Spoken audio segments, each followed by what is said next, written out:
Jumpa lagi dalam rubrik kita keadilan bagi rakyat, kerjasama antara Satu Nusantara News dengan Dewan Eksekutif Pusat LKB Soksi. Oke pemirsa, pada kesempatan kali ini kita akan membahas tentang putusan Mahkamah Konstitusi beberapa waktu lalu yang menimbulkan berbagai macam pendapat dalam sistem peradilan kita, dan pada kesempatan kali ini kita akan membahas tentang putusan itu ditinjau dari aspek hukum, dan pada kesempatan kali ini dihadiri oleh narasumber kita Bung Paul E. Simanjuntak, sarjana hukum, master hukum dan LLM. Terima kasih Bang. Oke, Bung Paul, atas putusan Mahkamah Konstitusi yang telah diucapkan ini berkenaan dengan uji materi tentang Undang-Undang Cipta Kerja, bagaimana Bung Paul menanggapi hal ini? Saya rasa kalau kita melihat keberadaan perkara-perkara dengan Undang-Undang Cipta Kerja ini, Ya. mungkin uji materi terhadap Undang-Undang Cipta Kerja ini yang paling fenomenal. Sampai ada 12 kalau tidak salah gugatan uji materi terhadap Undang-Undang Cipta Kerja, dan lebih serunya semua diputus pada hari yang sama. Oke. Putusannya dibaca pada hari yang sama. Nah, namun dari semua itu ada satu putusan yang paling mengundang perhatian, Ya. di mana permohonan itu dikabulkan. Ya. Ya, kita juga, saya rasa kita memang harus cukup paham juga dengan banyaknya uji materi ini, Ya. karena cakupan dari Undang-Undang Cipta Kerja itu begitu banyak. Oke. 78 undang-undang direvisi dalam satu undang-undang. Ya. Itu Yang direvisi ya. ya. Itu termasuk yang dicabut atau hanya revisi aja? Kalau kita bicara mengenai pencabutan dan revisi itu, inilah salah satu perdebatan dalam putusan itu. Mengenai perubahan undang-undang, Ya. itu diatur di Undang-Undang Nomor 12 Tahun 2011. Oke. Dalam undang-undang itu, dan undang-undang itulah yang menjadi acuan dari Mahkamah Konstitusi dalam memutus putusan ini. Oke. Nah, yang selalu menjadi perdebatan utama oleh para hakim Mahkamah Konstitusi ini adalah standar atau cara metode yang digunakan omnibus law. Omnibus law ini kan bukan undang-undangnya. Omnibus law ini metodenya, caranya. Nah, yang berasal dari Anglo-Saxon. Nah, omnibus law ini diperbolehkan tidak oleh Undang-Undang Nomor 11 Tahun 2012 ini. Iya. Undang-Undang Nomor 12 Tahun 2011. Oke. Ini perdebatan utama di dalam oleh para hakim Mahkamah Konstitusi ini, sampai menimbulkan 2 dissenting opinion. Oke. Dari 9 hakim Mahkamah Agung, 4 memberikan respon positif terhadap metode omnibus law ini. Ini kan menimbulkan Artinya yang 4 itu menyetujui. Oke. 4 dari 5. Yang 2 ya? 4 melawan 5. Oke. Tapi yang dissenting opinion itu pendapatnya bagaimana? Dia berseberangan dengan pendapat hukumnya, dia berseberangan berbeda atau hasilnya sama? Jadi ada 2 dissenting opinion, masing-masing 2 hakim Mahkamah Konstitusi. Iya. Nah, satu dissenting opinion menganggap bahwa kita harus cukup fleksibel. Iya. Kita Undang-Undang Nomor 12 Tahun 2011 itu hanyalah petunjuk. Memang ini lucu juga, dia bilang undang-undang hanyalah petunjuk. Iya. Kita harus, kalau menurut para hakim konstitusi ini, kedua orang ini mengadopsi pemahaman Profesor Sarcipto Raharjo, yaitu hukum progresif. Iya. Kita harus terus. Saya setuju tuh dengan hukum progresif. Saya setuju. Jadi Istilah itu. Jadi mereka ini menganggap, oh iya kita progresifkan saja ini semua, sehingga kita adopsi saja metode omnibus law itu. Oke. Nah, yang kedua, yang dissenting opinion yang kedua menganggap bahwa omnibus law itu memang sudah pernah dilakukan. Dissenting opinion kedua ini mengambil contoh undang-undang mengenai pemilihan umum dan pemilihan kepala daerah yang diubah dalam satu undang-undang yang sama. Iya. Cuman hal ini pernah ditanggapi juga di pendapat utama, di mana Ya. ini 78 undang-undang tidak bisa disamakan dengan yang penyatuan paling 3-4 undang-undang. Iya. Nah, jadi ini dissenting opinion yang muncul. Oke, itu kan kalau kita berbicara perdebatan atau perbedaan pendapat di kalangan internal dari hakim, ya, mahkamah ya dalam hal ini ya. Tentu yang kita ingin soroti di sini adalah tentang dari aspek keadilannya. Kenapa? Kalau saya lihat di dalam pemberitaan, ya, media massa, media elektronik dan sebagainya, ini kan menimbulkan reaksi bermacam-macam ini. Baca di Twitter dan sebagainya, media online menimbulkan reaksi. Jadi ini boleh dikatakan pemberitaannya merupakan ini suatu berita duka ini. Ya, ada bagaimana? Apakah tentang berita putusan ini dianggap oleh sebagian masyarakat merupakan berita duka? Bukan berita sukacita, tapi ada duka cita di sini. Kalau menurut saya, memang ini bisa menjadi berita duka cita. Okay. Karena bagi siapa itu? Bagi rakyat, bagi pemerintah, bagi rakyat juga, bagi pemerintah juga, bagi rakyat adanya pendapat-pendapat yang tidak bisa diakomodasi. Okay. Itu juga menjadi sorotan mengenai diakomodasinya pendapat publik oleh pembentuk undang-undang. Okay. Nah, adanya pendapat rakyat dan diakomodasi oleh suatu undang-undang yang dibilang dibatalkan, tapi masih berlaku 2 tahun lagi. Iya. Nah, untuk pemerintah itu berita duka juga. Iya. Mereka menggodok ini ulang lagi. Oke. Ya harus merevisi lagi. Dan jujur kalau kita melihat keputusan itu, kita tidak tahu. Putusan itu yang mengatakan pembentuk undang-undang harus memperbaiki putusan. Iya. Nah, memperbaiki dari segi formil kan? Iya. Dengan cara menerbitkan 78 perubahan undang-undang, iya, atau memperbaiki dari segi material. Iya. Karena di situ dibilang juga harus mengadopsi pendapat publik.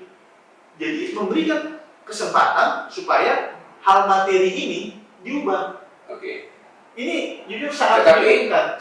di dalam amar putusan mahkamah ini kan tidak menyebutkan secara rinci materi apa yang ingin dirubah, kan itu masalahnya. Itulah Ya. hanya memperbaiki. Nah, ini memperbaiki apa ini? Kita juga bingung. Iya. Berarti apa maksud ini? Kira-kira ini pemerintah dan DPR ini menangkap tentang ini? Jujur kalau menurut hemat saya, Bang Nia, ini semacam lip service untuk meredakan mereka yang sangat menentang undang-undang Cipta Kerja ini. Karena pada kenyataannya ini menurut hemat saya bisa saja pemerintah dan undang-undang merevisi undang-undang mengenai perubahan peraturan perundang-undangan ini, mengadopsi sistem omnibus law ke dalam undang-undang baru. Nah, begitu diadopsi ke dalam sistem undang-undang baru, otomatis permasalahan formil yang sebelumnya dipermasalahkan di pertimbangan hukum itu menjadi tidak ada. Karena kata memperbaiki ini tidak jelaskan memperbaiki sisi formil, Pak, Atau materi? atau material. Kalau kita lihat pertimbangan hukumnya kan sebagian besar mereka hanya bicara mengenai tidak ada cara yang tidak diadopsi dalam cara yang baku. Undang-undang 12 tahun 2011 tidak pernah mengatur mengenai omnibus law. Berarti ini kan tentang formilnya saja. Tapi dia bilang memperbaiki. Kalau kita lihat kan, oh iya, hanya formilnya aja.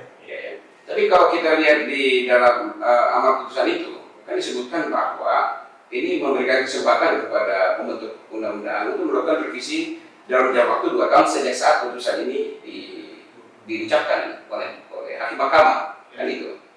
Nah, berarti di sini kemudian dikatakan bahwa di amar berikutnya, apabila pembentuk undang-undang tidak berhasil melakukan revisi, maka undang-undang Cipta Kerja dinyatakan inkonstitusional, kan begitu. Saat ini masih dinyatakan tidak mengikat secara bersyarat.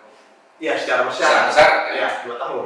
Tapi setelah 2 tahun baru dinyatakan inkonstitusional apabila logikanya kan begitu, apabila tidak bisa diperbaiki.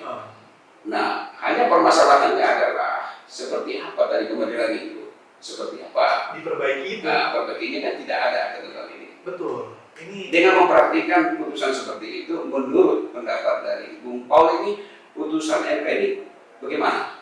Oh, Jujur, satu dua kata saja, gimana? apa ya? Ini termasuk putusan apa? Putusan yang Apa yang ada memberikan kepastian? oh jelas itu tidak pasti baik bagi setiap pihak. Ya, Kalau misal sekarang rakyat bicara, bagi rakyat bagi rakyat juga tidak tidak, memberikan kepastian. bagi pemerintah juga tidak memberikan kepastian. Oke, Jadi kalau saya bilang mungkin lebih tepat ke kekacauan. akan rawan menimbulkan kekacauan. Ya, apalagi ini Bung Paul, ini kan kita tahun 2024, ini kita akan menyelenggarakan pemilu Betul. 2024.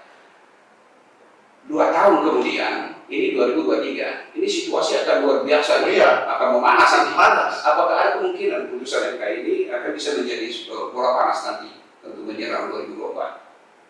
Oh, besar kemungkinan kalau Atau sudah mulai dari sekarang? kalau saya rasa mungkin nih, kalau istilahnya chef yang hendak memasak, Iya. sebelum dia memasak dalam kuali, dia menyiapkan dulu bahan-bahan, Oke. memotong bawang, Iya. memotong daging. Nah, ini Iya. mungkin proses memotong bawang dan daging ini Oke. supaya nanti tinggal digoreng. Iya. Karena ini jujur bola panas yang sangat liar. Kita tidak tahu diperbaiki ini bagaimana, yang diperbaiki bagaimana itu mendapat reaksi yang bagaimana juga Iya. di tahun 2024. Oke, Bung Paul.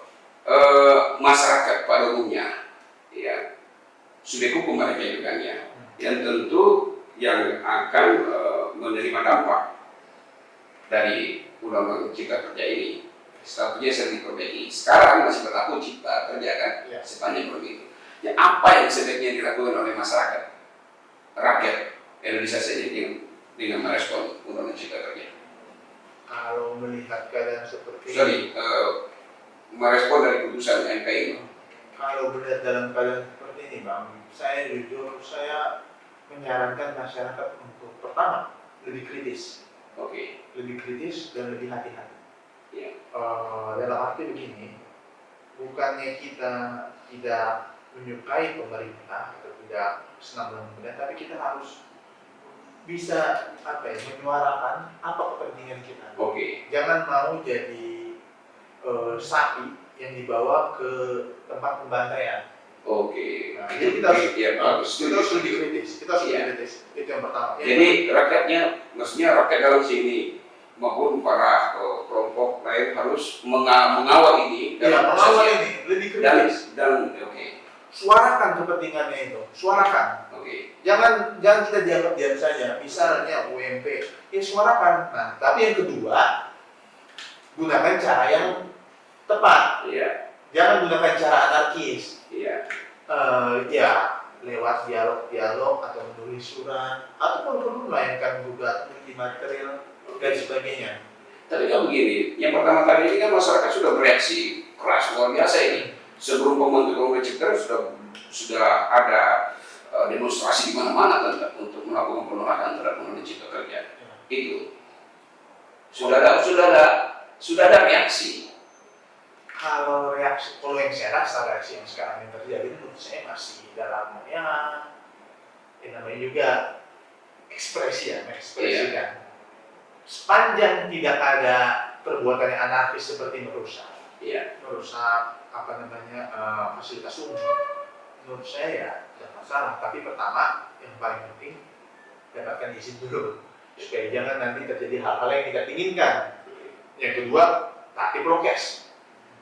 Supaya jangan nanti kita ini udah dipuji, kita udah menjadi percontohan di mata dunia. Sekarang orang Indonesia kalau keluar negeri itu salah satu yang paling gampang. Yang paling gampang. Karena apa? Karena tingkat vaksinasi kita, terus tingkat orang-orang yang terkena COVID itu sangat sedikit. Jadi taat prokes, kemudian minta izin, ikuti prosedur. Nah, sepanjang itu diikuti menurut saya kita menyuarakan berteriak-teriak itu tidak masalah. Oke, pemirsa, pada ini menarik sekali Bung Paul ya. Pada kesempatan dialog ini kita sudah menyampaikan tadi bagaimana